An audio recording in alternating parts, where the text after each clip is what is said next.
Today we'll be having a webinar with a very respected medical laboratory scientist in Nigeria and is also a global phenomenon. So our topic today is Lab-prenuership, the profitability, the prospects, and the profits in an emerging economy. We have a very seasoned um, guest who will be taking us through that topic today.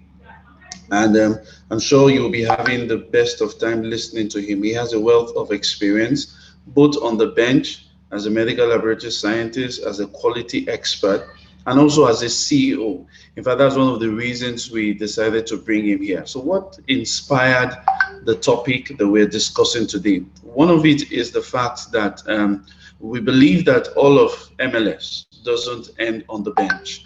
That some of us have been dreaming, still dreaming, and will eventually emerge as CEOs. So we decided to get a professional who has climbed through the ranks, who has known those aspects of being good on the bench, being a quality expert, and then has also has hands-on experience doing a startup and arriving at being the CEO of multiple companies. If you've seen pictures or visited LabCrest, you will know that that's one place where a lot is done. In fact, quietly, whether Soji knows it or not, he's a mentor to quite a number of medical laboratory scientists. Incidentally, I have the privilege of working with someone who said that the last two jobs he has had the privilege to work in, Soji dropped the link for the advert of these jobs in the WhatsApp groups where he belonged to, and somehow he clicked on those jobs and he has had good experiences so far. So directly or indirectly, Soji is somebody that has mentored, has positively impacted a lot of people. And of course, we know that he's presently serving as a national executive with the AMSON.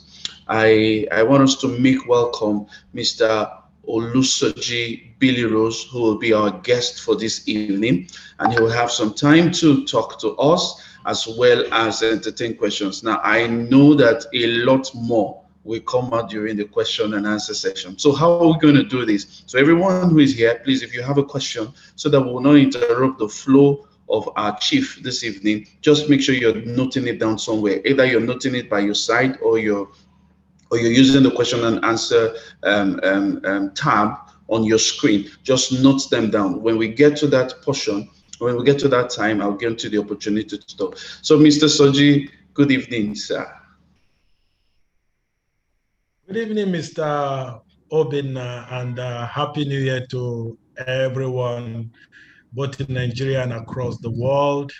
It's been a very rare privilege for me to be mounting your platform today and sharing a few thoughts with everyone about the possibilities and the prospects, and if you like, the profitability of the lab ecosystem in Nigeria. So I take it as a honor, and anytime I have the opportunity to share with colleagues, I'm a little bit emotional and quite passionate because I want as much as possible to see how we can recruit foot soldiers that will help build the kind of country, the health system that we want for ourselves, so that it wouldn't be the next generation doing this. I am very hopeful and optimistic that our generation can change the narrative in Nigeria, in Africa, of course, and then by extension globally. Because when we get it right in Nigeria, being a very big player in the continent and in the sub-region, definitely Africa will be positioned on the path of growth and development and advancement. So it's key. I am passionate and emotional when I have to speak about this because I cannot wait to see the kind of change that we anticipate for our dear nation. We are grappling with much. Incidentally, they say to to whom much is given, much is expected. But when you come to Nigeria, much is given to us, but what we are giving out is not commensurate to what the level of investment that we have had by virtue of training and all of that. I'm talking now not only to colleagues or MLS, I'm talking to the nation, because if you look at the same expectation, we have from both the doctors, the pharmacists, and everyone. We want, much has been committed into our hands, but whether or not we have been able to give our topmost best to the society, whether or not we have been able to engage enough and do something more deliberately about the healthcare indices and statistics with the view of changing the narrative, is another thing altogether. So I am hopeful that probably with conversations like this, we'll be able to get more foot soldiers who will believe in the nation called Nigeria and stay back to develop it rather than thinking about how to move to greener, what they call greener pastures, and all of that. Thank you very much, Mr. Obinna. Will you want me to proceed now? Yes, please. Please, you can share your screen and carry on, sir. Okay, excellent. So let me just do that. Basically, we're looking at Lab-prenuership, practice, profitability, and prospect in an emerging economy. I'm happy that we have been able to find the time to converge, to talk to ourselves to share some thoughts on a few areas that I believe has been very much neglected. And today, at least we are coming into the typical lab, but what we are doing today is not testing. What we are doing today, we're entering into an entrepreneurship laboratory where we'll be able to look at the various prospects and practices that can help encourage, our practice. So basically, that's what we'll be looking at today. So next slide, please. By way of outline, I'll be looking at definitions, the global outlook, prospect, market gaps, harnessing the practice, business growth principles, crossing the hurdles, and then we conclude. Okay, next slide. Now, entrepreneurship basically refers to the process of doing business in layman's terms, okay? The process of doing business, creating and managing new enterprise. Of course, there are associated risks when it comes to doing business, not to talk about the not conducive, not so-called, not very well conducive environment in the nation. So there are associated risks of doing business, but at the end of the day, those who are resilient enough are able to navigate through those risks and break even. So entrepreneurship looks more holistically at creating and managing new enterprises, okay, and then bearing any of the risk that is associated with such enterprise. There is nothing that anybody does that does not have its associated risk. So business is just one of those enterprise as well that has its own risk. Of course, at the end of the day, the aim will be to make profit. But lab, like any of the health-related services that we provide, whether it's clinical or pharmaceutical and all of that, it is actually a social welfare. It's a social service. So the first motivation will not be profit, okay? Because it's social welfare package. But of course, we all know that when quality is delivered, when excellence is delivered, it goes with rewards. And that is where the profit now comes in. But for me, as a professional in business, the first motivation for going into business will not be particularly what profit I am going to make. That will be secondary, which at the end of the day will come as key. Naturally, the profit will follow. If you have the mindset that I'm coming to render excellent service, I'm coming into the market to penetrate the market for me to be able to close certain gaps that are in the market, and I want to ensure that I bridge the service gap. At the end of the day, of course, you make some profit. Okay, so basically, when we talk about Lab-prenuership, we're looking at any innovation or innovative idea that will help us solve problems. Okay, so that is what we are looking at. In fact, classically, there are organization business schools that even have Lab-prenuership uh, engagements or programs at its well, okay, where people are brought in and then taught the art of business. So it's something that we also need to be looking at. And I want to thank uh, EHA Clinic, for looking into this direction. Next slide. So what is an emerging economy? Because we're looking at the practice, prospect, profitability in an emerging economy, okay? Uh, the lab enterprise. What is an emerging economy? An emerging market economy is one that is transitioning from a developing economy into a developed economy. Okay, so it's transitioning. It offers greater returns to investors because of the rapid growth that is occurring, in such climes. Nigeria has a GDP of 441.5 billion US dollars. That is huge. And that is why Nigeria is termed the largest economy in Africa, followed by South Africa with a GDP of about 418 billion US dollars. This statistic is as at 2001. Okay, so Nigeria, South Africa, Egypt are leading emerging economies in Africa. We have the highest level of GDP. With the highest level of GDP means that, of course, Nigeria have certain level of purchasing power of goods and services.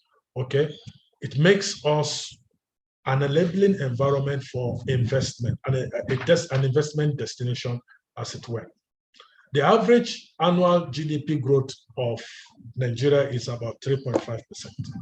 Okay, so we have always have growth, at least in the past few years, significant growth. However you look at it, we have not had negative declines, as it were. So Nigeria is a huge market. And the sector that is contributing largely to the GDP growth is the oil sector. But among the other sectors, services, okay, services contribute quite a lot, of which the healthcare services is one of them, which the lab is a subset or a subsector, okay, of the healthcare services. So we're contributing quite a lot, to the GDP growth of the country. So Nigeria is, as we speak, the largest economy in Africa. Next slide. Not just in Africa, Nigeria is also emerging as a global player. Okay.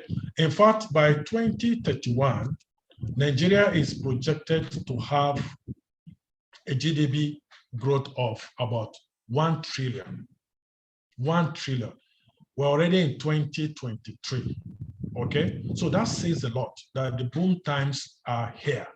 And if there is any time that anyone should begin to think about investment in Nigeria, any country, any investor from any part of the world should begin to think about investment. If there's any way anybody needs to look at, it is Nigeria. And I'll tell you why later. Now, Nigeria is, like I mentioned, the largest in Africa, the largest economy, okay, and the 31st in the world. 31st. So whether we like it or not, We might not be where we want to be, but conservatively and relatively speaking, Nigeria is not doing badly on the global stage. Nigeria is one of the most developed countries in Africa. Okay. Now, like I mentioned earlier, services is the largest sector of the economy and is accounting for about 50% of the total GDP. Services, of which, of course, the health sector is a key sector, providing social services to the nation. Now, US, China, Japan, Germany, okay, France, UK, those are developed economies, advanced economies. Look at US, for example, with a GDP of about 23.32 trillion US dollars. Trillion. Nigeria, like I mentioned, is still doing about 400 something million. Okay. US is 23.32 trillion US dollars. China is following closely with about a GDP of 17.73 trillion US dollars. Now, the GDP growth is used to benchmark the economic prosperity or economic index of countries and member nations by the International Monetary Fund.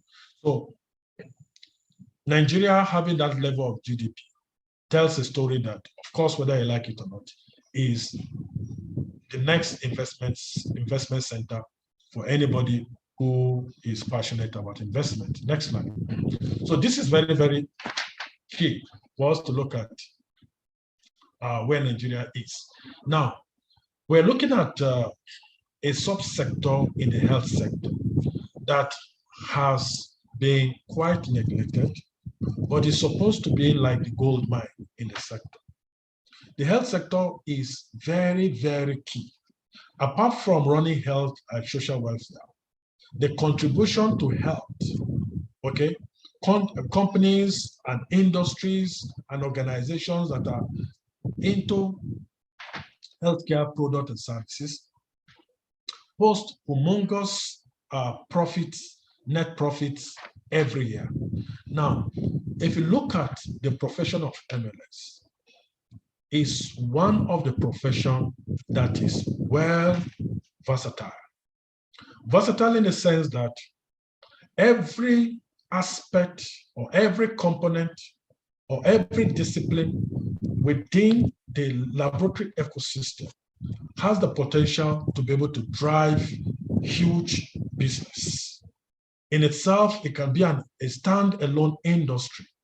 Okay, every sector within the medical laboratory ecosystem. So when you look at medical laboratory science, it's quite broad and encompassing. You're looking at the diagnostic components. You're looking at production, okay? You're looking at design and fabrication.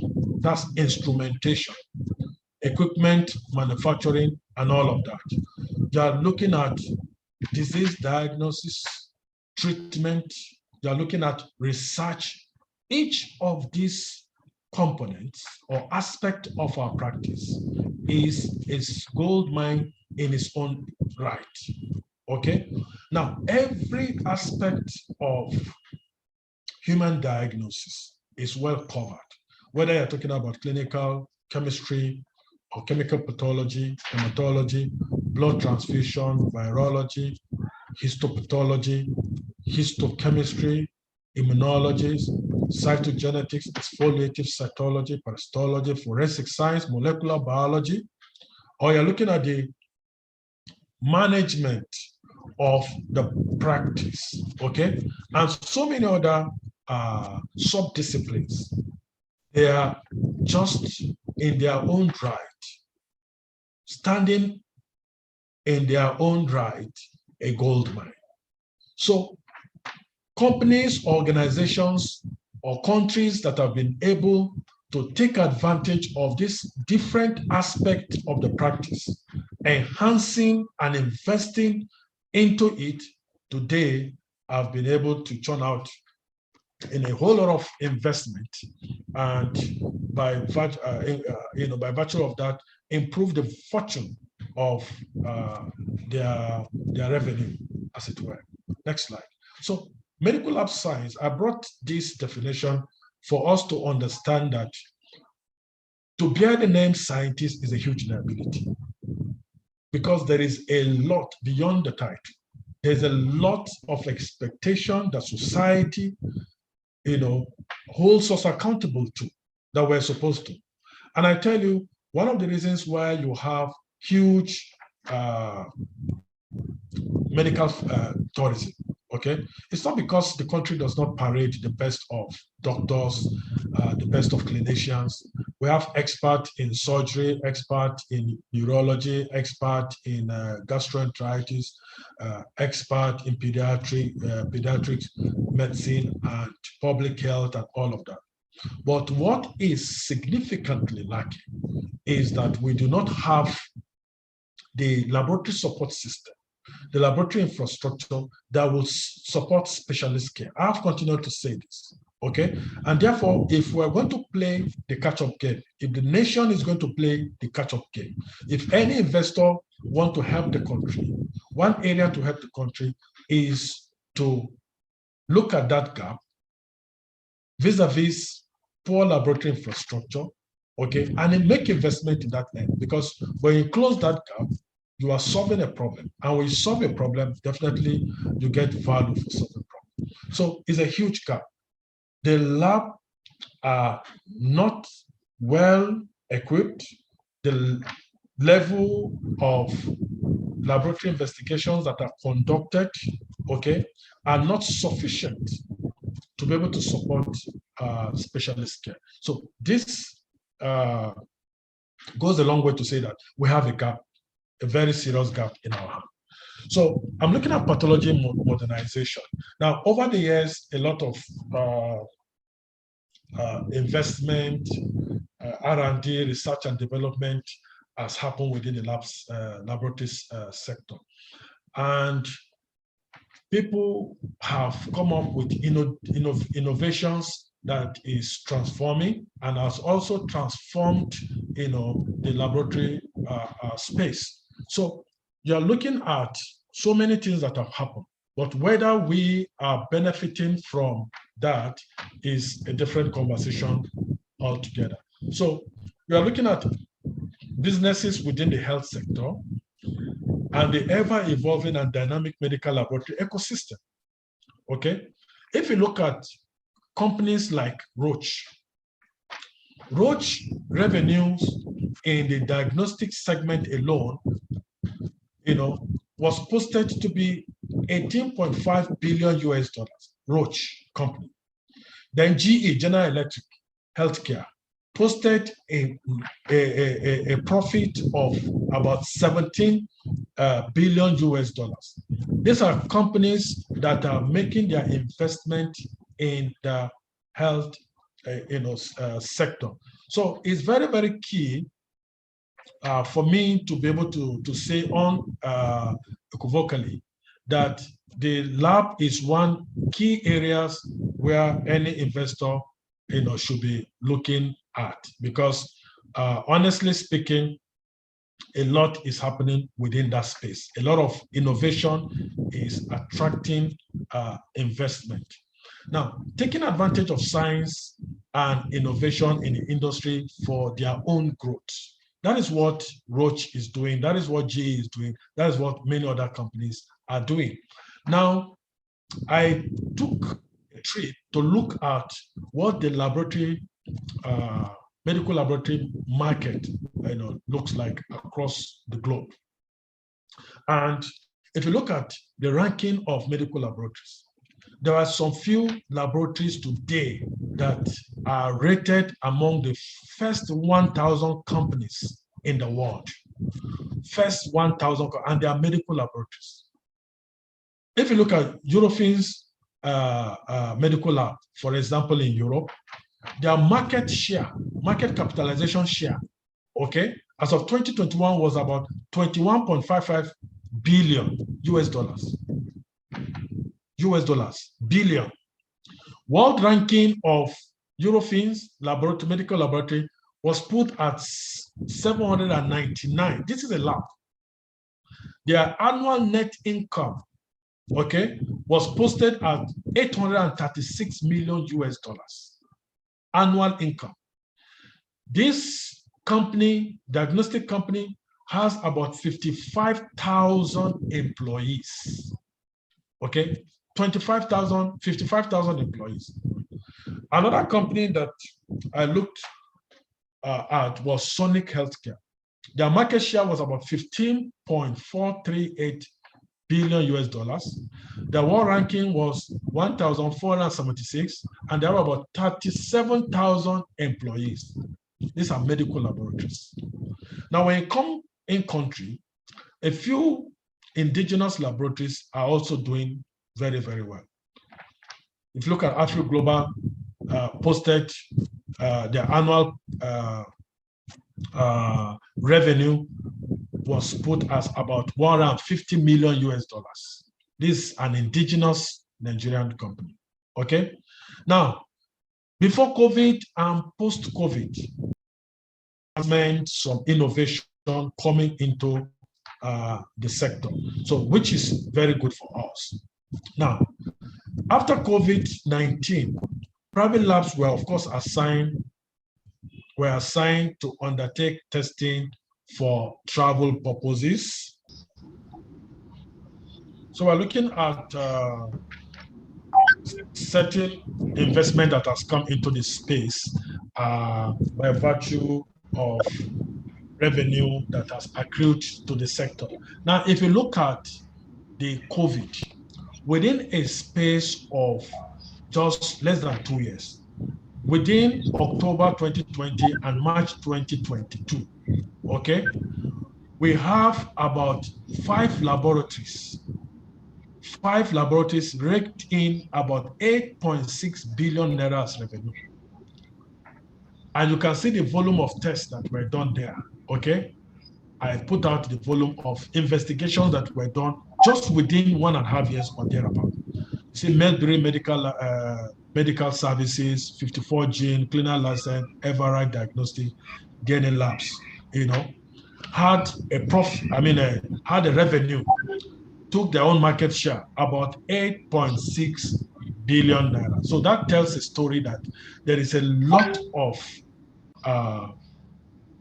profit that if we are able to harness our practice more properly and practice, at the higher level or the highest level, I tell you that we're able to move beyond what we're doing now to be able to become part of the global players. Okay, next slide.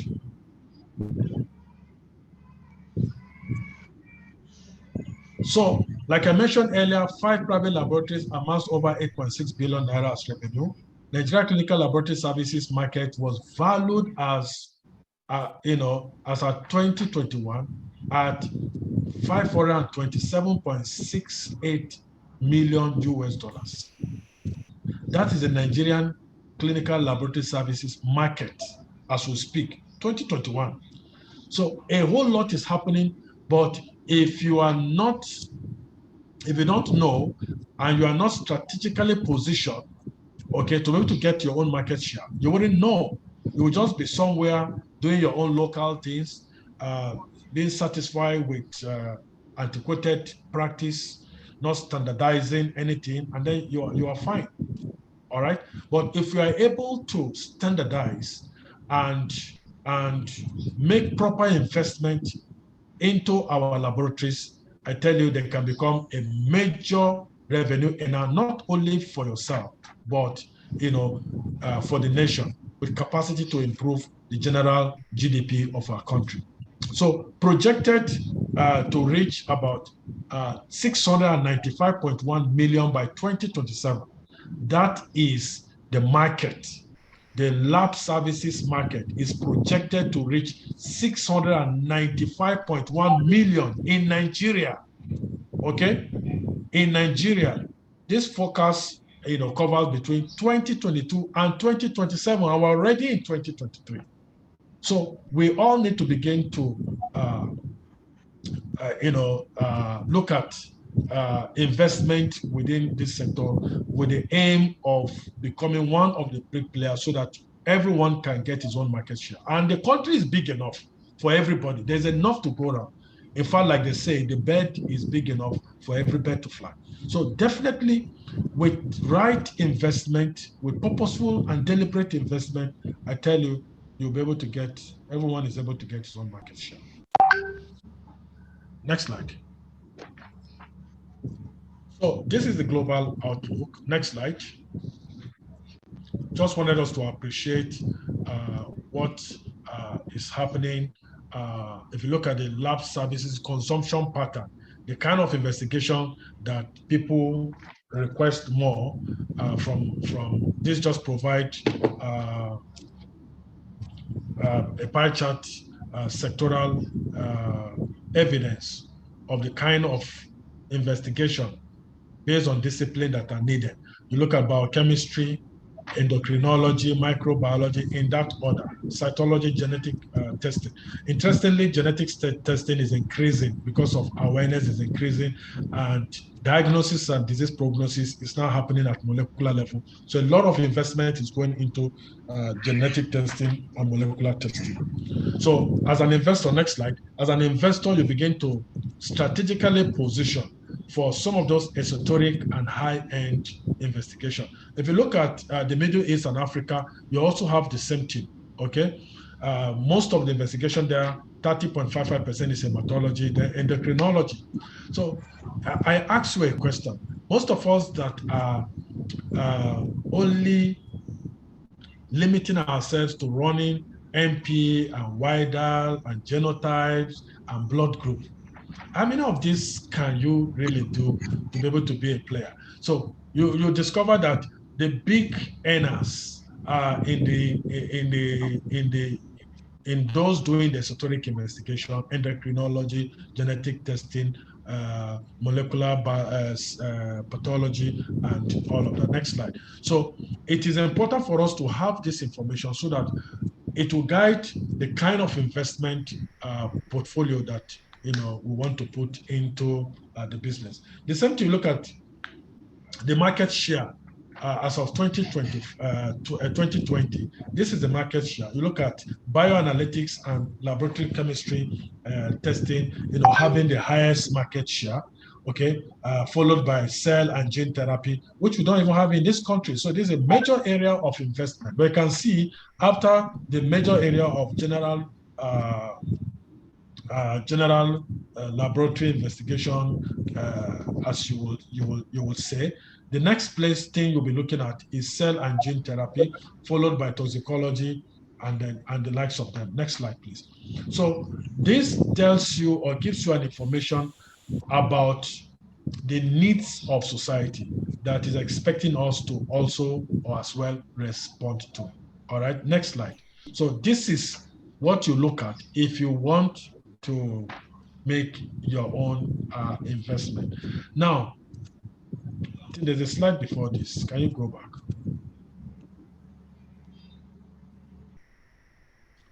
Now, this is prospect in MLS. For most of us, and unfortunately, I think by virtue of our training, we are being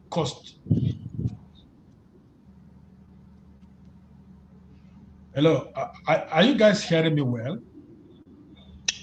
Yes, we can hear you. Okay, good. Somebody was complaining that the audio is poor.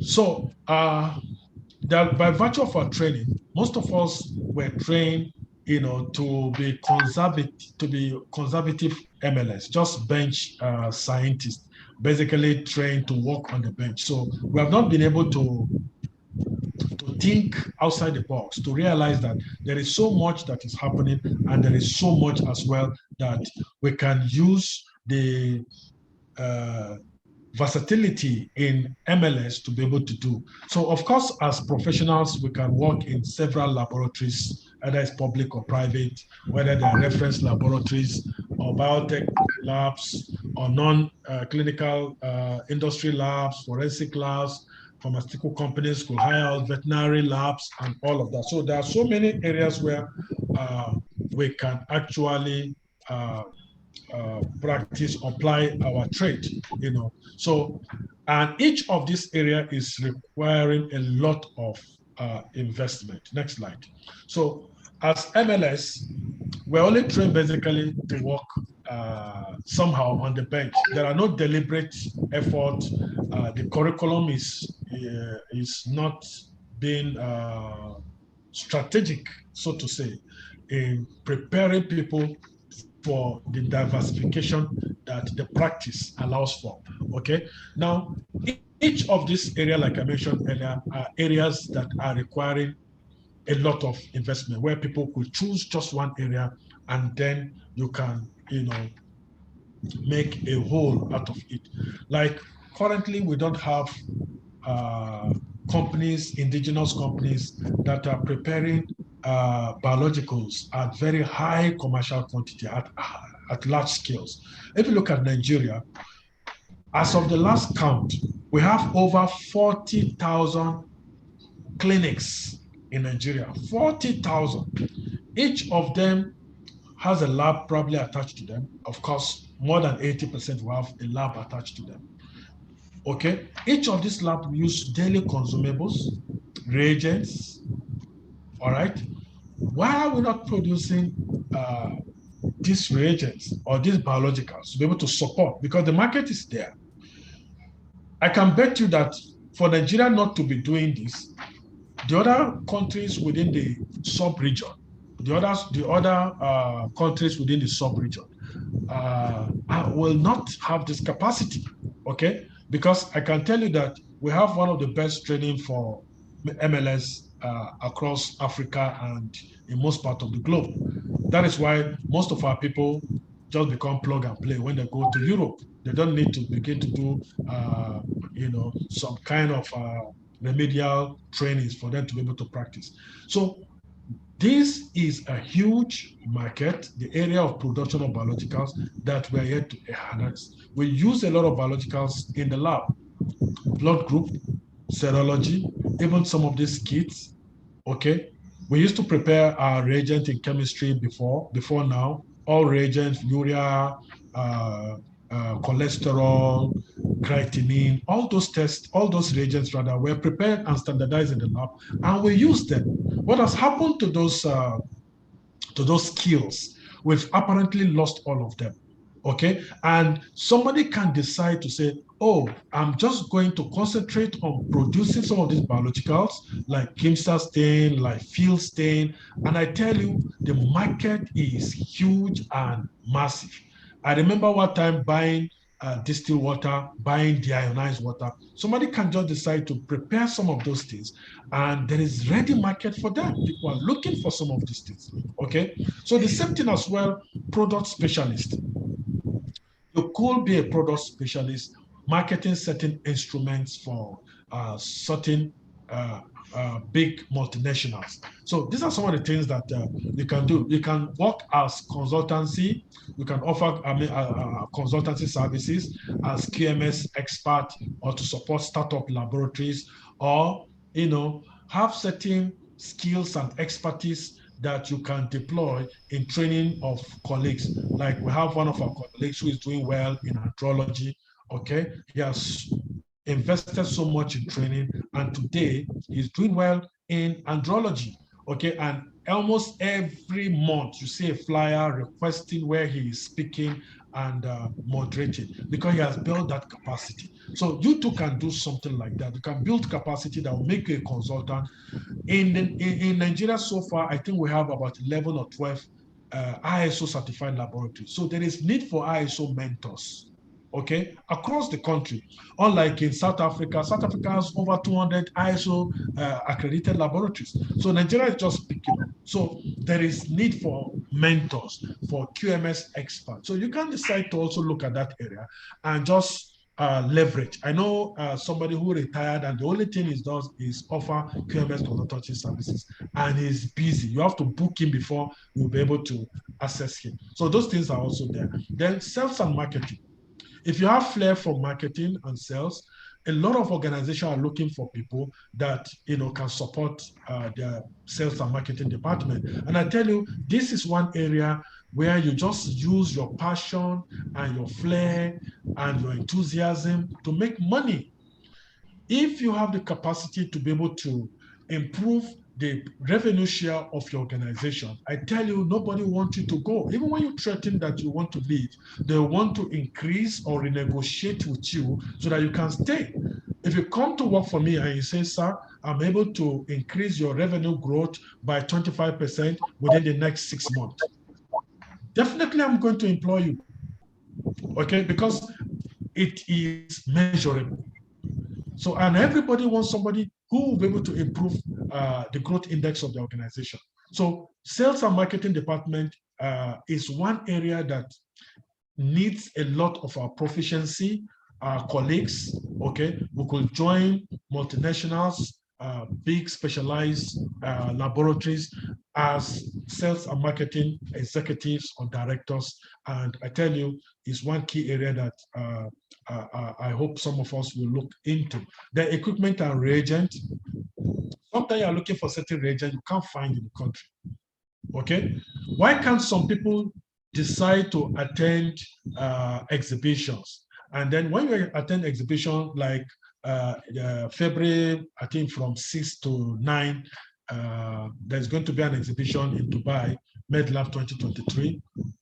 Why don't you sponsor yourself to those kind of events and exhibitions? You'll find countries, reputable countries from across the world, China, Australia, Belgium, America, Argentina, within the Middle East and Europe, who will be coming for exhibition. And they're looking for reps in Africa that can promote their market and their business.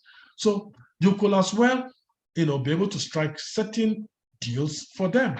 So everything is possible, but we must have be more deliberate with positioning. So you can decide to say that you are going to just become an equipment and reagent vendor. Then MIE officers are needed. Next slide. In many non-governmental organizations, okay, or faith-based organizations that are supporting health-related programs in tuberculosis, in HIV, in cancers, in malaria, and all of that. And by virtue of our training, we are very well positioned to be able to work in those sectors. Program officers for some of these NGOs, like I mentioned, help them to monitor and implement programs and interventions that they've gotten grants to be able to manage. Then logistics and supply chain is another area that most of us are not looking at. And this is one very key area that we have very few persons who are specialized. And I want to challenge us that this is one area that is still undersubscribed, that if you can plunge into, honestly, you will just be like the only one flying in the whole sky. So, and then andrology. Andrology is not something that is routine. You need certain level of training, mastery, and dexterity for you to be able to practice. And once you have these skills, I tell you, you'll be well sorted after. The same thing, you could also train yourself in the area of embryology, okay? And then become fertility scientists. These people are also well needed, or laboratory epidemiologists. Okay, we have a lot of our colleagues who are working with NGOs, who are working with Nigeria Center for Disease Control, Save the Children, so many reputable organizations, WHO, UNICEF, as epidemiologists and public health experts. So these are areas that you want to look at, for your career. Okay, this slide just speaks to the forecast. Okay, by 2020, the kind of investigations that we are likely to be seeing more growth in, and this will guide your investment as an investor, because you know that these are areas people are looking at. These are tests that are becoming more and more popular. I give you an example. If you look at paternity tests, the awareness of paternity tests is increasing by the day. We have a lot of people who are beginning to be more inquisitive and are requesting for paternity tests. So this is one area that you could strategically say we're going to invest into. And most of the requests for paternity tests are sourced to laboratories abroad. So if you can bring in an investment in this area, definitely you're going to fly. Next slide. So it's key for us to look at this to know where the projections are and what is currently selling in the market. So what are the market gaps? Molecular and high-end testing are not very readily available in the country. You will see teaching hospitals, tertiary hospitals, secondary tier hospitals, and of course, primary health tier hospitals. Those ones, most of them don't even have functional laboratories. But you go to teaching hospitals that are supposed to be hospitals of last resort. And one of the things, please, are you hearing me? Am I audible enough? Hello? Yes, we can hear you well and sound. Please proceed. Okay, a few persons are saying they're complaining about the audio. One or two persons I could see their because of the network issues from their end. Okay, excellent. So molecular and high-end investigations are not readily available even in the teaching hospital. So, and it calls for concern. You will see a teaching hospital, federal teaching hospital, and the only thing you will find in those laboratories are still the basics that you find in secondary health tier hospitals and in primary health tier hospitals, okay? ENU, liver function tests, cholesterol, maybe calcium, urinalysis, culture, okay? So the basis. You can't find most of them with full panel of cardiac markers. Prenaturate peptide, renin, aldosterone, troponin I, troponin T, okay, CKMB, myoglobulin. You hardly will find them. And these are hospitals where people come or present with cardiac arrest or myocardiac infarction, okay? People come with hypertension, hypertensive heart diseases that the doctor needs to query and check whether the treatment protocol or treatment intervention he's administering is actually working. And you can't find this investigation there. And I wonder, what exactly are those labs doing? In teaching hospital labs, you can't find cardiac markers, not even one. Maybe what you may find may be alpha fetoprotein in some few. And those ones will take almost 1 month before the results are out. It is not acceptable. Okay, so these are the gaps. You don't find high-end investigation. CA 15.3, CA 19.9, procalcitonin, serum electrophoresis, CA 72.4. You don't find most of those investigations in those laboratories. So it calls really for worry, as far as I'm concerned. So these are the gaps that, of course, in the system, we all know. Now, we're still at the basis. We're not even discussing molecular tests yet for us to have molecular investigation. You have specialists in all the hospitals, but despite the fact that these specialists are there, for instance, gastroenteritis doctor, how many investigations do we do to support their practice? Apart from maybe you find hepatitis C screening, hepatitis B screening, what happens to viral load? A specialist in gastro care, for example, is not only managing ulcers.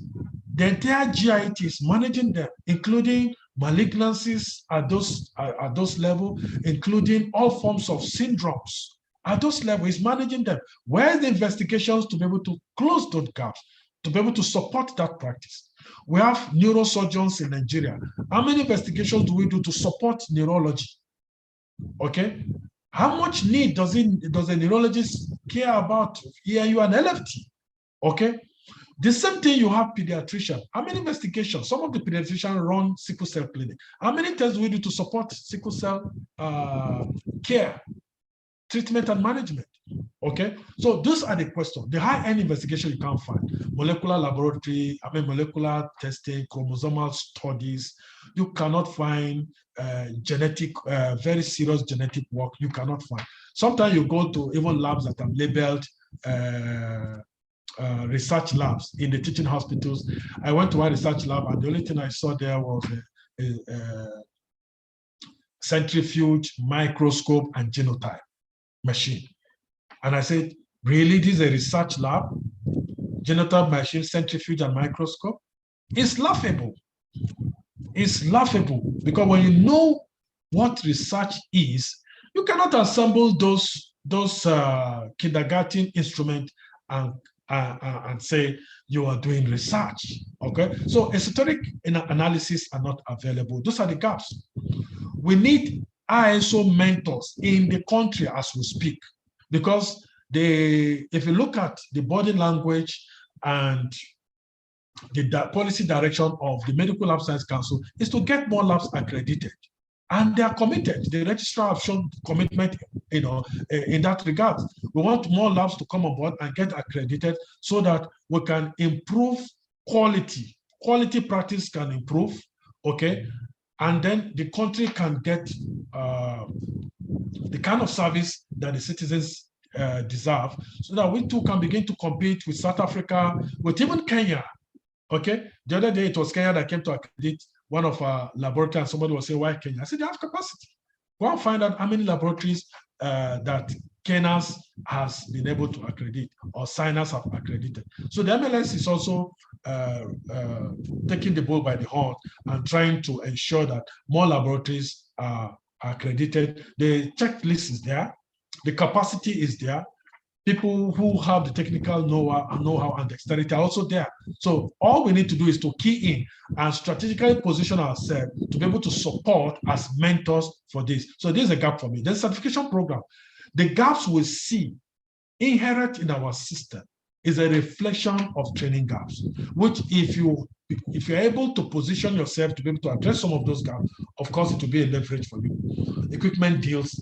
Most laboratories want people who can do equipment placement. So we need big equipment companies that can come in and do placement for some of those esoteric investigations. And if you are an investor, you can begin to look at areas like this: the reagent consumables, and then equipment venturing, maintenance and calibration. Before your lab can have ISO accreditation, it is expected that you have every of your instrument, including as little as pipettes, calibrated. Okay, how many calibration labs do we have? Only recently, Medical Lab Science Council calibration lab was accredited to ISO standard. Okay, how many people do we have who have capacity and competence and technical dexterity when it comes to maintenance and calibration? So you can set up a company just to address these gaps that are in the market, and then that will also be fine. Then storage, cold chain system, logistics, okay, is something that we cannot overemphasize. Next slide. So these areas are areas that can become huge leverage for our nation. Investment indicators. What are the investment indicators for me, for Nigeria? Okay. Now you're looking at population, the population of the nation, the population of our country. Nigeria is over 200 million people. Anywhere you see people, you are seeing money, you are seeing investment. 200 million people, definitely they will be sick. Their children will need antenatal care. We need malaria treatment. The wives will need, the women will need antenatal care, okay? The children will need pediatric care, all right? So 200 million people.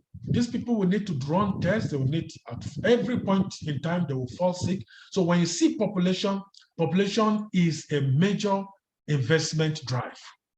So anywhere you go to and you see a whole lot of people like Lagos. Why do people go to Lagos? Okay, go to put the investment in Lagos because there's population. Out of the 40,000 hospitals that we have in Nigeria, 10,000, over 10,000 are in Lagos. Okay, and yet not enough. And I tell you, all of them are doing well. Because if they are not doing well, they will have all folded up or closed up. So it means for everyone that is still opening shop means that they are doing well. So population is key investment indicator. Then disease burden. Nigeria has one of the highest disease burden of TB, highest malaria burden, HIV. We're still being ravaged by so many public health emergencies.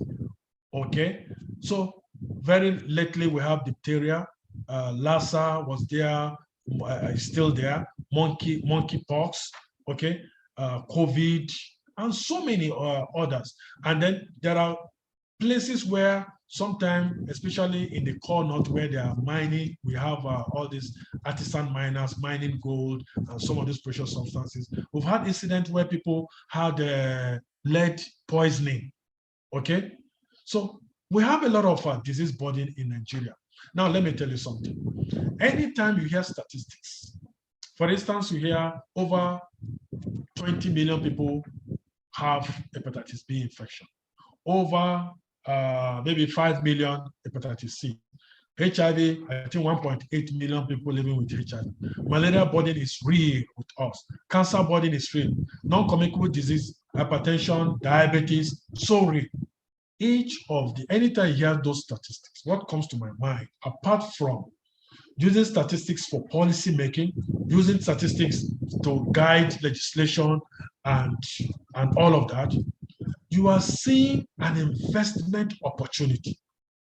Let's take hepatitis B, for example.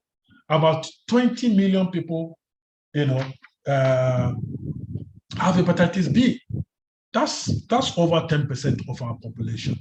Okay, there are states that have almost hepatitis B prevalence of 40% in Nigeria.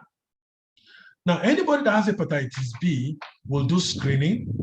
Those who don't have hepatitis B, the 80% will probably be advised to take vaccination, which is a market for in its own right. Now, apart from those who have been screened positive, the doctor may want to know their profile level, whether they have been able to generate the envelope antibodies, or they have seroconverted and all that, or there is high level of viral replication and multiplication that is an indication for treatment by virtue of the fact that envelope antigen, is seen or is positive. Okay. Now, apart from that, you're supposed to do viral load. These people will do liver function tests. 20 million people requiring liver function tests, viral load. Some of them will need to do genotyping because the doctor will want to know what kind of strains are probably are there, so that you'll be able to guide his treatment protocol, as it were. So these is a whole lot of chain. Okay, one disease, so much you can do on it. You take HIV, it's the same thing. You take malaria, the same thing. You take cancer, the same thing. So anytime you see those humongous statistics being posted, apart from the fact that they will be used for business, to guide policies and legislation and all of that, I am seeing investment through those statistics. And that is the truth. And until you begin to look at it that way, there is no way. And when COVID came, we were telling people to key into it. Many people didn't order themselves about, they said, no, to go. Some people are even living in denial. And a whole lot of investment that should have come into the lab for infrastructural development and all that was lost, to so many other hands. Okay, so this is very, very key. Then Nigeria is an emerging economy, like I mentioned, the largest economy in Africa, the 31st in the world. Okay, with a GDP of over 400 billion US dollars. Is an emerging market. The focus and the futuristic focus for Nigeria makes it an investment destination for any investor. Because everything, apart from the few insecurity issues, I tell you, are happening well. those who are traveling outside the country will, in the nearest future, have to return to start making investment or bringing back investment into Nigeria, because Nigeria is a big, huge market. And I want us as colleagues, as health experts, to see it like that way. That is the only way we can grow. Then medical specialties, like I mentioned, we have a lot of specialties, but are we preparing ourselves to be able to address all the investigations needed by those specialties, okay? And research as well. Then you also talk about health sector activism. Most people are only interested in leadership in the public hospitals. We have over 60 government hospitals, tertiary hospitals, federal hospitals, okay? The only thing people are interested in is leadership. After leadership, there is nothing. The labs are not improved upon. Infrastructure are still decayed. Nobody is talking about research and advancement. Nobody is talking about expanding the test spectrum of the laboratory. Nobody is talking about quality assurance and other things that the lab is supposed, to have. People are only interested in leadership. So you find this activism that will not allow the sector to thrive. So that as well, I tell you, if there is no deliberate effort by government to change that, will keep that sector, the health sector, in perpetual state of moribund for years to come. Nigeria post-independence is more than 50 years. We have not been able to do, in fact, we are retrogressing when it comes to the health sector. Some of the things we were able to do back in the days in UCH and ABU teaching hospital and those big hospitals, we are losing them. Okay, we are not progressing, we're retrogressing, and yet these labs have head of departments being mad, okay, and yet nothing is happening and nobody really cares. Nobody is looking at the fact that one of the ways, or one definition for how did Miles Muro put it? For this stupidity is to do the same thing over and over again and expect a different outcome. Okay, so if the system, the leadership structure is not working, we need to change it. We need to rejig it. We need to interrogate it, and that's how we can grow. So as long as that activism continues, it's going to keep the health sector in its state of perpetual redundancy. Okay, then Nigeria labor force, we have active labor force. People are well trained, looking for jobs. So this, of course, is some of the things that investors look at. Then we have few specialized laboratories in Nigeria, like I mentioned. We have 59 federal hospitals doing basic routines. So when you come in and you're offering specialized investigation, molecular investigation, other esoteric investigations like autoimmune markers, inflammatory cancer markers, and so many other things, definitely the doctors will have no choice than to look your way, because nature does not have a vacuum. The doctor needs some of those tests to be able to treat his patient. And when these investigations are not available in your local laboratories, of course, if he's going to do a very thorough job, you will have to look elsewhere.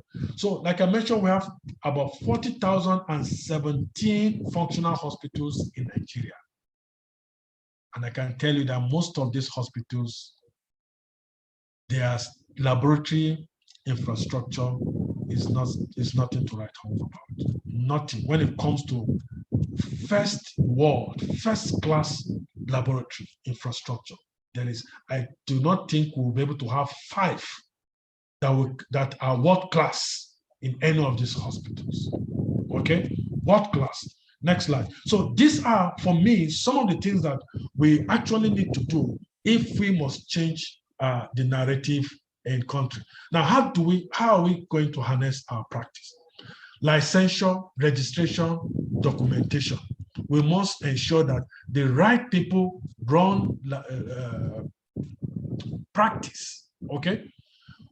Sometimes I wonder why a clinic or hospital would prefer somebody who is not trained to somebody who is trained. because of the amount he's going to pay that person. And I wonder whether the person doing this actually took an oath of a professional oath, because as a clinician and as health workers, we know the implication of quackery.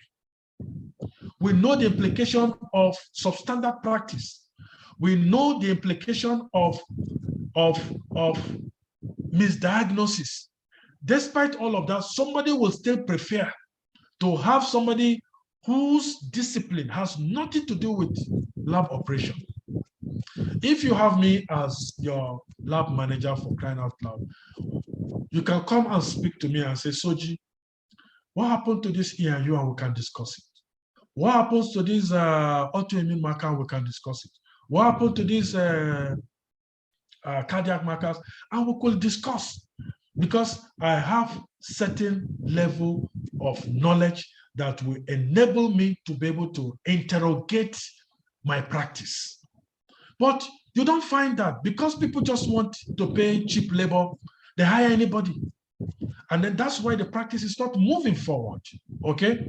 It's not moving forward. So we need to insist on licensure, that people who work in the laboratories are licensed for the kind of job they do. Trainings and competency assessment. Of course, the gap is there, like I mentioned. When you see that things are not done, is a function of knowledge or technical gap. And before we can progress, we must address those gaps of knowledge and technical training. Otherwise, people will continue to go round in a cycle. Then test awareness. We must deliberately create test awareness. I use my place for example. We're trying to introduce so many investigation, high-end investigation, but people need to know that they are available, okay? We're introducing so many investigations that are not on the menu of so many laboratories and hospitals and clinics. They need to know that those tests are available, okay? Like we have allergen panel, food allergy, respiratory allergy, pediatric allergy are available. CASA, computer specimen analyzer, available. Most of the autoimmune markers, antinuclear antibody, double-stranded DNA, antimitochondrial antibody, cardiolipin, IgG, and IgM, you have a retinue of them. People need to know that they are available, because some doctors prescribe what they think the patient can either afford or what they think is available, because they believe that, oh, this investigation, not even because the patient doesn't have paying power, they believe that they are not. So we need to create more awareness as medical lab scientists. We need to up our game so that we can give our nation, our country, the best of our professionalism. The market penetration strategy. Of course, when you're coming, there are people who are there. Except you have your strategy for market penetration, you might struggle. But of course, it will only take a while. And I tell you, you're going definitely to have your own market share. Then infrastructure, we must address infrastructure gap. Our labs, most of the labs are dirty. They are poor infrastructure.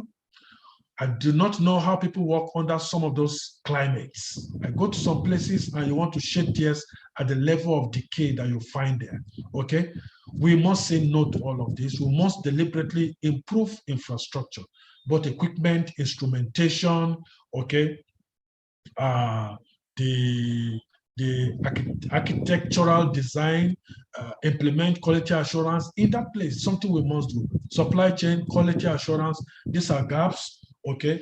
We need our clients, those who patronize us, to have more confidence in our practice. And except we implement quality assurance, people will have doubt, okay?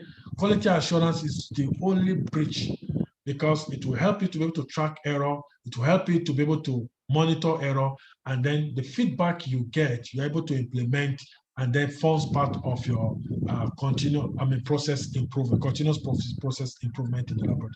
Then customer satisfaction. Have we asked ourselves, are customers satisfied with what we give them? Our customers are either working clients, the doctors who patronize us, and other third-party clients that come to our laboratories. So we must ensure that they are satisfied. they are happy. We are giving them what they want to. What makes a client satisfied? For lab, for diagnosis, for health, it is turnaround time. It is quality result. A doctor might not like your face, but he will like your result. Okay? I know people professors who will come when they are sick, they will come themselves and bring their families to our own place. Okay, even though they are writing and say, "Oh, don't go outside, don't go here." When they are sick, they come because they know they are going to get quality. So quality has no enemy. Quality does not look at face, and resources and money flows in the direction of quality. Okay, so let's up our game, and then definitely we'll get value for doing that. Next slide. So these are some of the things I believe that we need to do to be able to reposition our practice. Now, briefly, I'll talk about the 5 P's of marketing. The 5 P's of marketing are product, price, promotion, place, and people. These things are very, very key in promoting your business or promoting entrepreneurship. The product, what are you selling? We're selling diagnostic services. That's what we're selling. So the product must be right. You cannot sell ice to an Eskimo. You must sell your product to the people who need it. So it's very, very key. If you know that your product is diagnostic, you look for people who need diagnostic services. That becomes your market segment. Okay?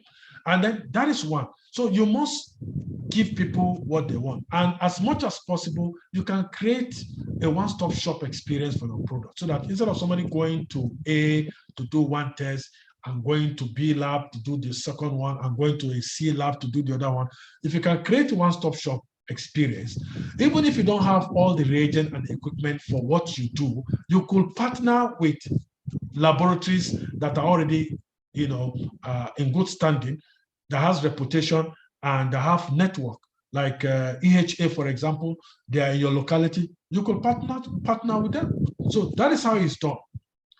The most important is that what you are getting is of high standard quality that cannot be challenged. Then you look at price. Price is very, very key. In as much as we know that laboratory investigations are not cheap, reagents are not cheap, machines are not cheap, you must still factor in the issue of price, because when your price is out of range, when your price is not competitive, definitely people will begin to seek alternatives. So price is very, very key. You must ensure that the amount you are offering a particular product is an average of what every other person is offering, except if you have other value-added services that goes with that package that you are offering. Okay, then promotion, you need to promote it, you need to talk about it, you need to do presentations. Okay, and ethical advertisement is what we need to do so that your business, as it were, can become visible. Then the place. People don't care very much as in colleagues about their business premises. But I tell you, a lot of awareness is increasing. You cannot, for example, be practicing in major cities and then you just assemble antiquated stuffs in your reception. You're not going to attract the caliber of people that you want to attract in that place. So your ambience must be fantastic. Okay, when people come into your place, they don't want to leave because the place is good, fantastic ambience. I know people who will just say, it's not just a lab. They just look for any wretched television that is no longer working and just put it there and say black and white, just for people to watch something. There is no serious-minded person that will come to that place. When people come into your premises, there's what you call moment of truth. What they can relate with, what they can see, the attitude of your staff, the environment, they scan. And if that place does not meet his expectation, he will begin to have doubts. You may have him for that day, but you may not have him again. Okay? So, and don't think that, oh, this is just a local government. I'm working just in a small town. I tell you, there are people of timber and caliber in that place. 10% of people in society can give you what 90% will not give you. So you can be deliberate in packaging your premises, okay, your business center to be able to address, okay, and serve those 10%. And I tell you, there'll be enough to keep you in business. So the place must be good. The place must look nice, must look neat. The best of facilities should be there. Everything that is requested for quality assurance, okay, to be able to provide minimum comfort must be there. So it's important. You just say, it's not for people to sit down. I went to one lab and the chair, I always say it almost tore my trousers. And I told the man, how much is a trouser for crying out loud? You can't buy a decent chair for people to sit. There's no way I ever want to return to that kind of place. So we must be able to be more deliberate in creating fantastic ambience that when a governor of your state wants to do a test, he can come and be comfortable. When commissioners, when generals, when service, military and paramilitary men come into your premises, politicians, technocrats, ambassadors, anybody can walk into your place and will feel at home. Until we're able to create that kind of experience, definitely we're not ready to be global players. Then the people working, the character, the attitude, the mannerism is very, very, very key. Next slide. So these are things that we need to put in place. What type of people work for you? Are they trained? People have to be trained. If they are not trained, you can't get value from people who are not trained. Okay? So for you to get maximum value, for people to be able to key into the vision, mission, quality policy, and the value system of your organization, they must be trained. You train and retrain until they are aligned and well fixated and calibrated into the organizational policy and goals. So very, very important. Training, you cannot understand. You must train the scientists, you must train the security, you must train the cleaners. They must understand every expectation from them working with you.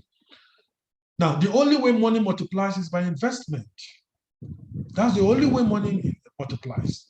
And anyone who is thinking about creating wealth, okay, thinking about being his own boss, definitely must begin to think about investment. So that's the only way money multiplies. If you have money and you keep it in the bank, it doesn't multiply. You must invest it. So I'm saying that one of the growth principles, business growth principle, is to understand that the whole essence of resources and finance is for the purposes of investment. So if your lab is operating currently at a certain level, you want to take it to another level. Every resources that is made available in that lab or through that lab or by that lab must go back to the lab. That is how it works. You don't grow big to manage well, you manage well to grow big. There are people that say, oh, if I become a CEO, I'm going to do a whole lot of other, a whole lot of some stuff, okay? I tell you, if you don't learn, if you have not learned how to manage, little resources, you are head of unit, you are head of department, you've not learned accountability, you've not learned how to be resourceful, and all of that, you are definitely not going to do well, even if you become a CEO, I tell you. So the little things you're able to do well, all adds up. And that is the same spirit that will apply to even businesses. Okay? Business needs to be properly managed for it to grow. Every resources must be returned back to the business. Every profit must be returned back to the business for the purposes of growth and expansion. Okay, so this is clear. And then there are a few things that you need to know. You must yearn for growth and advancement. You must learn, relearn, and unlearn before you begin to earn. There are people who have not developed their technical skills, their knowledge base, okay, and passion, and they want to begin to earn because they're in a hurry. You don't put the cart before the horse. You put the horse before the cart. So this is important. And then the issue of responsibility, which is the price for greatness. Anybody who is going to be great must be willing to pay the price of responsibility. There is so much that will be committed into your hand, and except you learn how to relate with it, except you learn how to be responsible in managing whatever resources, whatever portfolio that has been assigned to you, you might as well not do well in managing enterprises. So responsibility is as well very key. Okay, next slide.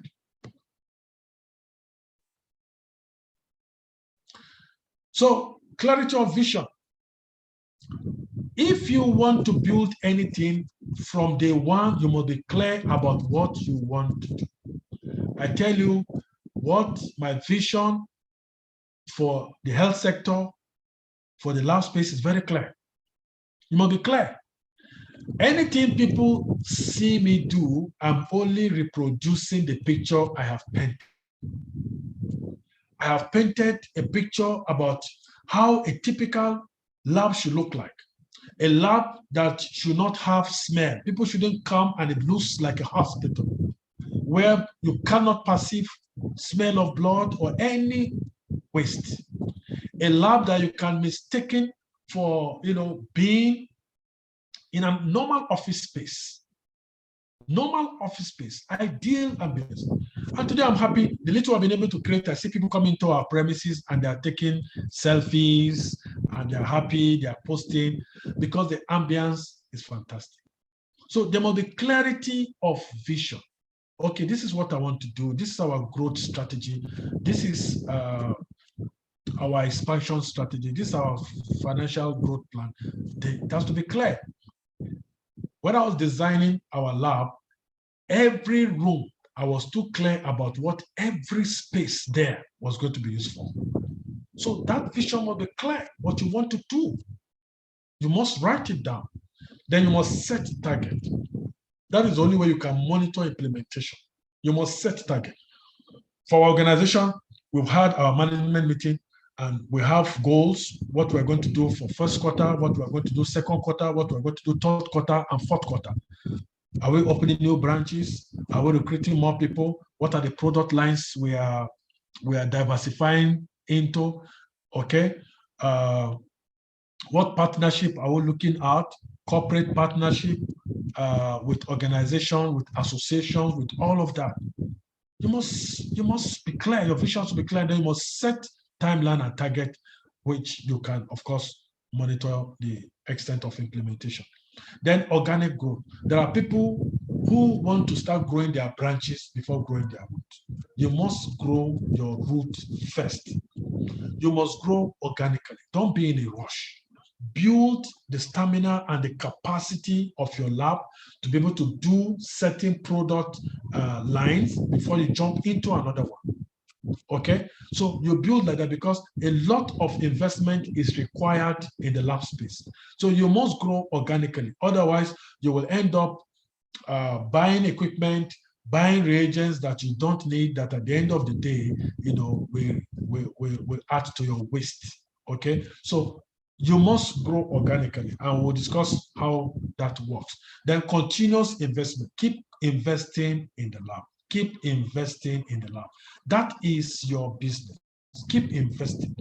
If you don't have a machine for electrolyte and you are doing manual electrolyte, you know that manual electrolyte are not quite sensitive, the quality of the result, because there's a lot of subjectivity that comes into it. The reagents are easily contaminated and a whole lot. So you're also now looking at, I need to get an ion selective machine or ion membrane machine that can help me do my electrolyte. So you begin to make saving. Every money that comes in, you begin to, and I tell you, once you have the ISC, you will discover that your sales will jumpstart. Because when doctors begin to see, or your club begin to see the quality E&U result that you give out, they say, any E&U, go to this place, go to this place. Because they can match the diagnosis, laboratory diagnosis, with their clinical findings. So this is key, continuous investment. Keep investing. When you go out and you see what other people are doing, borrow from it. Look at how they set their reception. Look at how they coordinate their logistics, okay, their intertransport. Learn from them. So there must be continuous improvement. I shouldn't come to your place 6 months after you are doing the same thing. Okay? If your front desks are not well dressed, you dress them up. If you don't have telephone, if you don't have this, whatever you need to do to improve and raise the bar of your practice, you must do it. If your place is clumsy and dirty and you have rickety chairs, you know, the place needs some facelift in terms of maybe putting POP or scrubbing the walls, improving lighting, you do it. Okay, the quality of chairs, the ambience must be fantastic. So continuous investment is key. Then optimizing your instrumentation. There are people who just jump and buy a machine. You know, a particular machine can have capacity to run 200 samples per hour. And then your volume is just maybe 3 in a week. Why buy that kind of a machine? And you have invested millions of naira. You can be doing send out for the ones that you don't have volume for.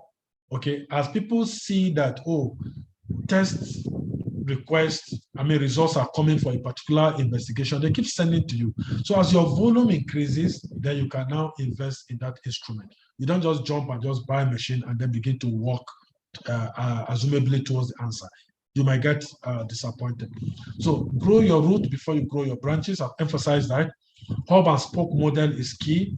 There are network of laboratories around you, okay, that have higher capacity probably than you, or there are some laboratories that offer certain things that you don't offer. You could send certain samples to them, and if they also offer certain, they have other things that you do that they don't do, they too can send to you. For example, why buy, for instance, electrophoresis machine, D10, that is almost 20 million, when you know that the volume you will get per week is less than 5. When I go to recoup your investment of 20 million. So if I know in the same town, in the same city, Lab A has D10, all requests for HB quantification, hemoglobin quantification coming, or for serum electrophoresis, I will send it there. I don't need to buy that machine. All we need to have is to have an agreement, a business agreement that works for the two labs. And if the other labs discover that, oh, I have computer-assisted semen analyzer, and he doesn't get maybe more than 2 requests in a month, why should he buy CASA that will cost him about 6 million naira? He can send those samples to me, and then, you know, it becomes a win-win situation for everybody. So there are many ways of doing this. So we can maximize the laboratories within our network. Let's know what is the strength of each of the labs around your vicinity. Okay, if I don't have ENA, or I don't have, for example, CA153, and the other lab has that particular instrument, I don't need to buy that machine. I can send it to them until I build my volume. Okay, so this is important. Then get specialized. There are courses, there are programs that I will encourage us to get, certifications that I will encourage us to get to improve our skills and our horizon and our understanding. Get specialized is very, very key. There are so many areas that only few people are there, and if you can build your capacity in that area, honestly, you will gain mileage instead of struggling with in terrains where everybody is already crowded. So those are some of the things you can do. Make your business values very thick and unique. People should know you for something. Okay, very, very important. People should know you for something. In LabCrest, for example, our values are ethics, empathy, and best practice. Ethics, empathy, and best practice. We say it to our people. And that is what we want to be known for. We want to be very professional and ethical in our dealings. We don't expect any fraudulent attitude. We must ensure that both the front desk, both the janitors, both the technicians, both the scientists, both the admin staff, everybody keys into the value system. It becomes a mantra for everybody. So this is key. You must make your business values stick and unique. People can relate with this, and then people have confidence. Create effective strategy for growth. Okay? Anywhere you go to, create effective. People tell you that, oh, this place is crowded. The same place that people say is crowded, you get there, and then you're able to break even. It depends on the strategy. Next slide. So these are some of the things that I believe will help us build effective businesses. Then these are a few business improvement ideas I want to share with us. Encourage customers to provide reviews of your business. Sometimes I don't just sit down in the office. I have a camera. I see people sitting at the reception, and I come down and I call people. I said, have you been attended to? They will say, yes, sir. Are you satisfied with our service? They will say, yes, you guys are trying. Then somebody will say, no, I've been here since they told me to come by 1 p.m. This is 3 p.m. My result is not ready. And then you want to intervene. Say, I am here. I will ensure that whatever operational challenges are resolved, I assure you are going to get your result in the next few minutes. Okay? Ask people, are you satisfied? Send text messages. Are you satisfied with the quality of our service? Where do you think we can improve? Have customer client complaint box. Let people send in their reviews about, and don't take it personal.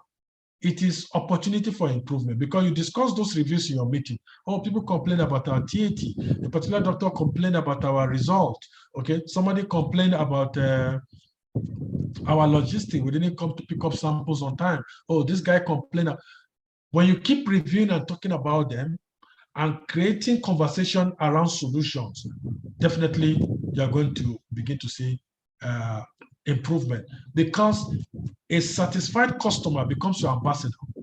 Just like a dissatisfied customer definitely will go around demarketing you. So you want to ensure that as much as light in you, you are able to ensure that everybody who comes into your premises lives happy and satisfied. And you must create means for tracking and reviewing that, whether that happens or not. Then you must offer flexible scheduling. Don't be rigid and say, oh, we can't shift. If, for example, somebody requests that you come to the house to collect sample or whatever, don't say, no, our policy does not allow that. If that will make him happy, you could, of course, offer some flexibility and all of that. Okay? Then automate. We do not want to see labs that are still transcribing with pen. Those are obsolete practices. Those are antiquated practices. Automate your premises. However small, okay, automate. Computerize your place. Network your place with laboratory information management system. It's very, very important.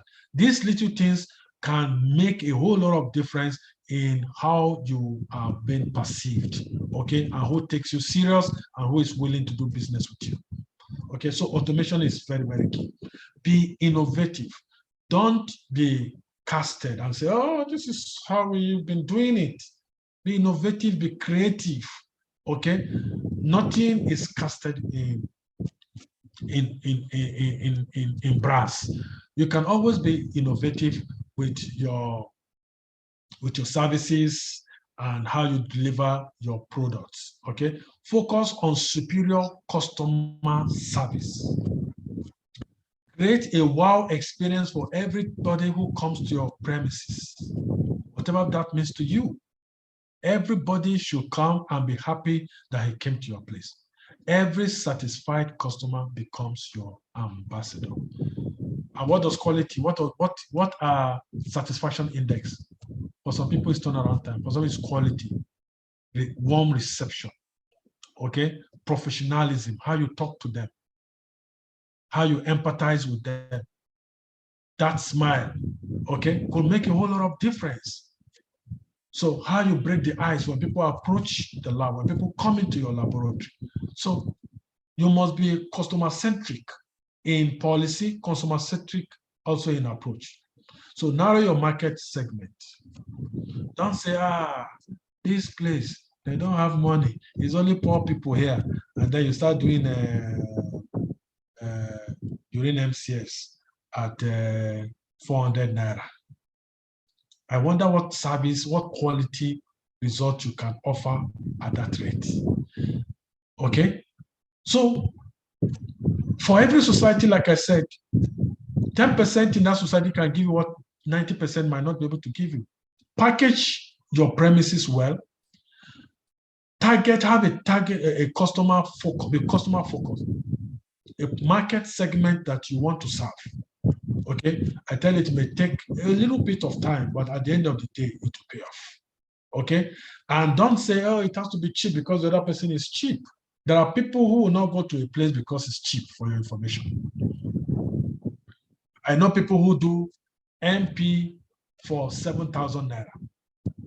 And yet people will come to other people's lab where they do it 200 naira and they will still be bargaining and say, okay, 200 naira for ordinary MP. And yet people pay 7,000, 10,000 for malaria parasite. So it depends, okay? Package your place very well. Create offers that are too high to ignore wherever you go to. So these are things that I believe that will help us change the narrative. And then gradually we'll grow, build capacity and expand and be able to deliver credible and quality service that Nigerians will say, yes, we are now benefiting maximally from the professionalism of medical lab scientists. Next slide. So these things are important. Automate, be innovative, focus on creating superior customer experience is key, okay? Attend an event or host one. Look at what EHA is doing. They are all hosting us, and we're here because of EHA. So when you create events like this, it moves traffic. It's very strategic, okay? So create an event that will bring people to your premises, that will enable them see what your offers looks like, okay? Communicate your values to them, create contacts, and that will help. Then reward loyalty, both to staff and your customers. Staffs that are doing all the job, working hard, they must have a sense of ownership in that organization. Don't treat your staff like mere trash, people that you can hire and fire. No, they're family, they're part and parcel of that organization. If they have sense of ownership, they run with it and are able to create the magic, the business magic for your organization.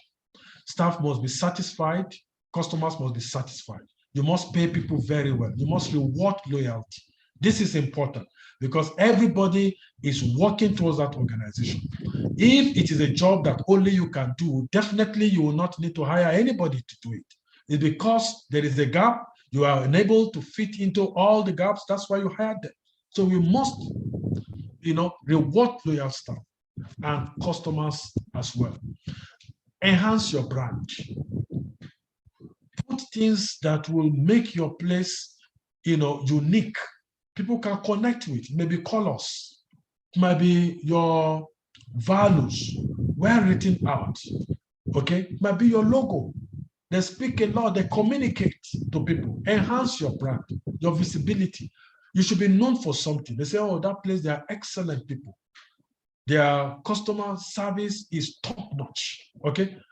People will definitely advertise such a place. Solve problem, people pay you for the problems you solve. People pay you for the problems you solve. In health, in lab, we are solving the problem of diagnosis, okay? Helping to support treatment, enable prognosis, and patient management, okay? We support research. So many things I will do. So solve problems. Let people feel that you are solving problems. Then opportunities. Anywhere you go to, before you set up, you must scan the place, do your visibility. All right. If a hospital is there, for example, like I mentioned, because of activism, service failure, out of stock syndrome, government hospitals will hardly work. They will hardly work. Okay. So you can be strategic with positioning. Strategic, depending on your market audience, be strategic with positioning. Okay, then commitment to excellence. Like I said, the first motivation will not be money, okay, revenue. Let your first motivation be that you want to offer service excellence. You want to be known for something. It may take a while, but I tell you, at the end of the day, the reward will come. The reward will come. Than for us to say, oh, you just want money, anybody that comes, you just want to see how you can extort and get something out of, you will not go far. So there must be that commitment to excellent service. At the end of the day, you will just be sleeping, and then the system that you have built will be working for. The excellent system that you have built will be working for. So build capacity in the area of the investment. You can't say you're invested in lab, for instance. You don't go out to see what other people are doing. You don't bring in auditors or hire maybe people to come and look at your place. You don't attend, for example, exhibitions and all of that. You cannot grow. You don't attend CPDs, you don't build capacity. It's the same glucose and urinalysis and PCV, how to do manual WBC that you were taught 20 years ago that you are still doing. Okay, so if you are such a person, you will not grow. So build capacity in the area of your investment. We are laboratorians. We're in the business of diagnosis. The machine, the instruments, the test menu, everything you must know, everything within the scope of your business, you must understand. You want to do logistics, you must understand logistics. You want to do supply chain, you must do training in supply chain.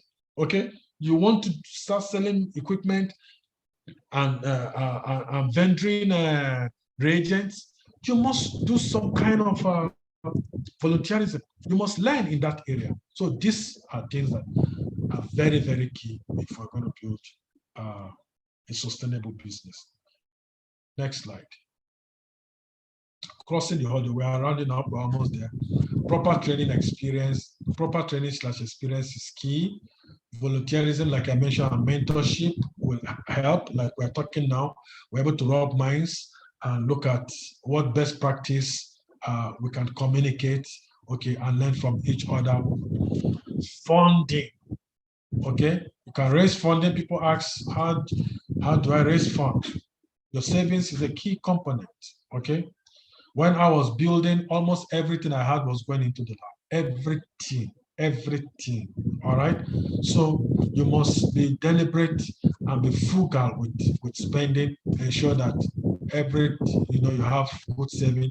Then there are angel investors, you could get grants, you could get low interest loans, or partnerships with people. These are different sources of funding.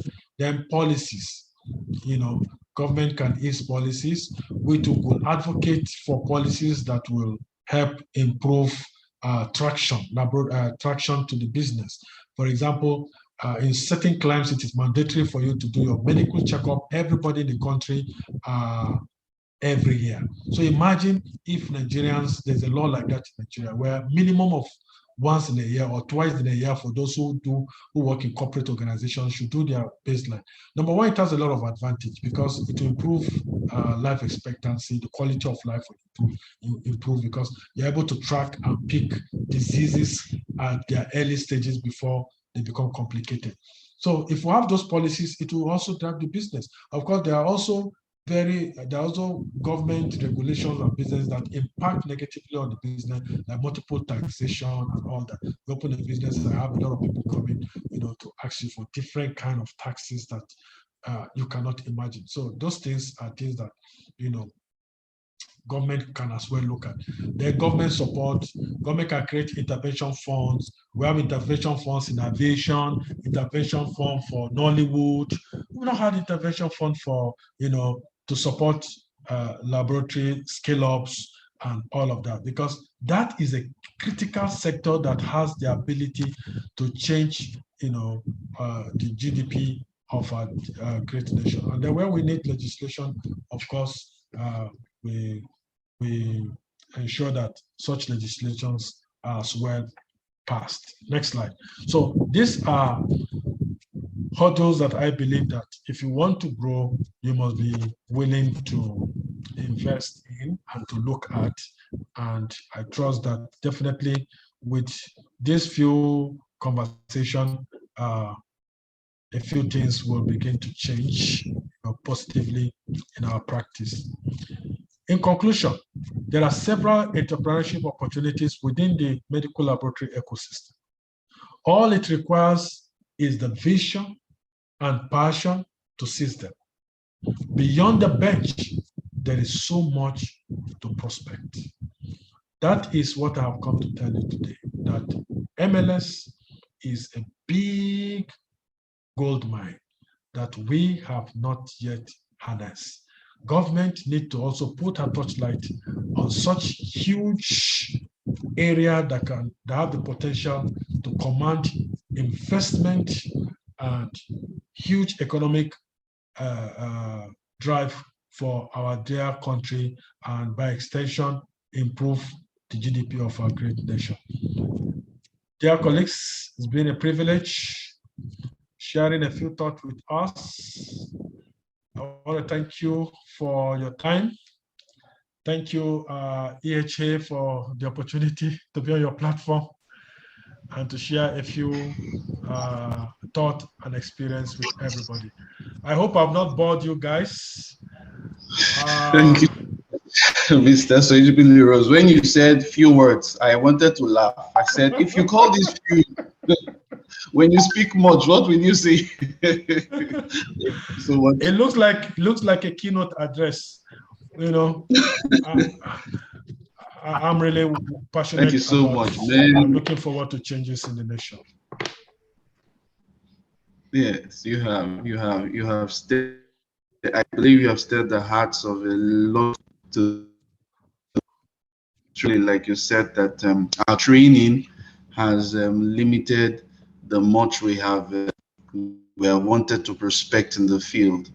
But it's like you. Thank you so much. I saw that you were not just talking passion, you were talking details, you were talking facts and figures. You presented the whole matters bare to us, so that all of this is recorded. So for every one of us who has attended and those in the future who would want to go through a very delicious food you wouldn't want to finish eating at once, you have to take a little and a little and a little more. It's like a reference material. Thank you very much, sir. It's not a waste of our time, indeed. I must confess, sir. Thank you. I'm trying to look if we can take, yes, sir, and see if we have one or two questions. How do we ensure the MLS curriculum embraces these opportunities aside the normal bench practices? I don't know if Mr. Soji can answer this question. Mr. Soji, sir, that's your question. Yeah, of course. We have been advocating for this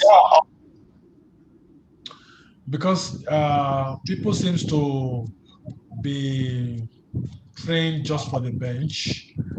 Meanwhile, 90% of what we do, for me, as far as I'm concerned, is even outside the regular bench. There's so much that we can actually do. So we're advocating and we're talking with MLSN, in the curriculum review they are doing to ensure that more efforts are put into training people outside. For example, product specialists, people need to understand instrumentation and all of that. QMS need to be more robust at training levels, not when you come out, that's when people be struggling for all of this. So for me, these are things that I believe that if we make the training more robust, definitely there will be a lot of value that will have been added to individuals as well as to our nation.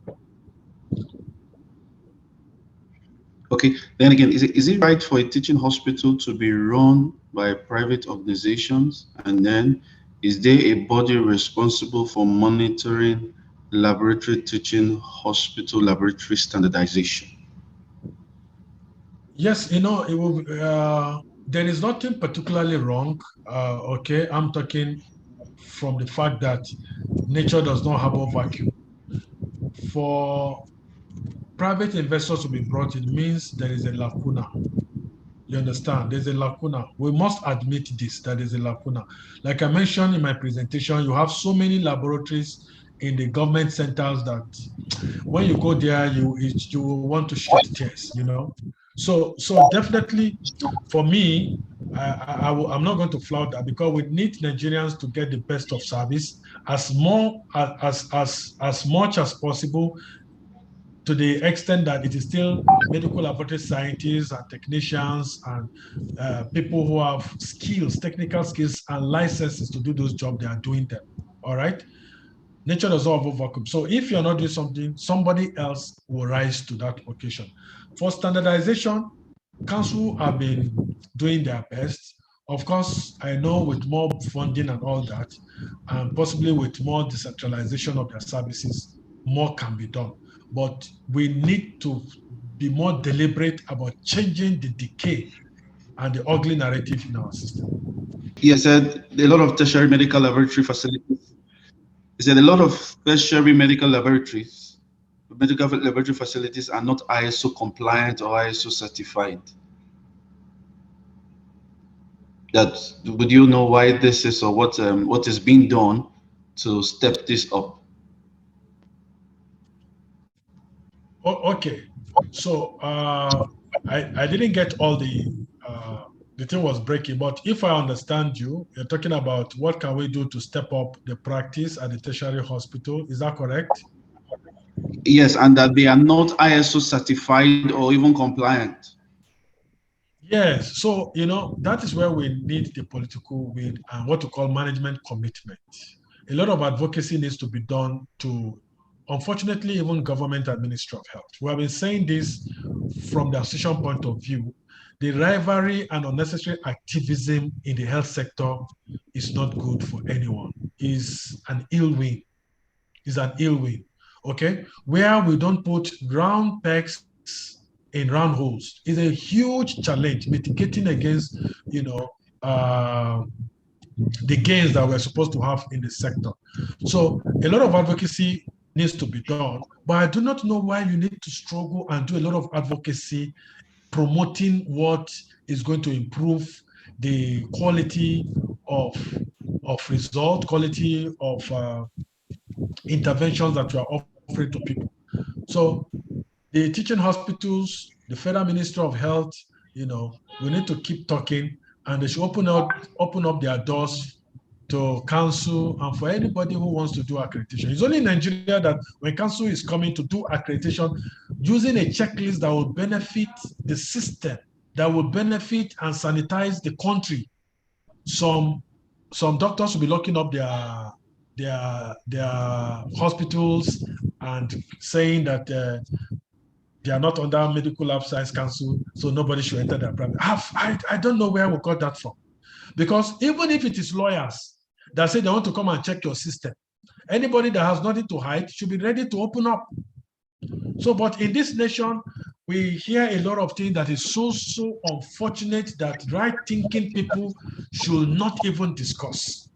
Okay, so for me, more advocacy to be done, and all scientists who are working either as directors, assistant directors in this tertiary hospital should begin to make advocacy to their management to commence ISO 15189.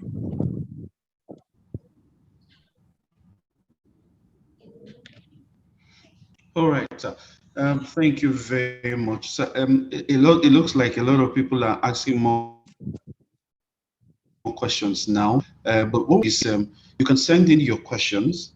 There's a possibility of extracting these questions why it's recording, and then we'll send the questions to Mr. Soji via mail. I'm seeing some questions, well, asking if it is advisable to use a loan to start up a laboratory, and a lot of really deep questions that are in line with what you have just shared, sir. So, sir, what we want to do is, so that we can wrap up for the 9th, we'll extract these questions. Our informatics team have a way of doing that, and then we'll send them to you via mail. Then you can just help us find time to just this response to us. But Mr. Soji, I must say you have wowed us, and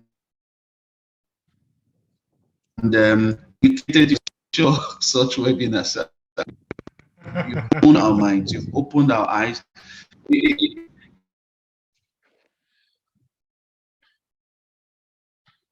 It's my pleasure, Obina.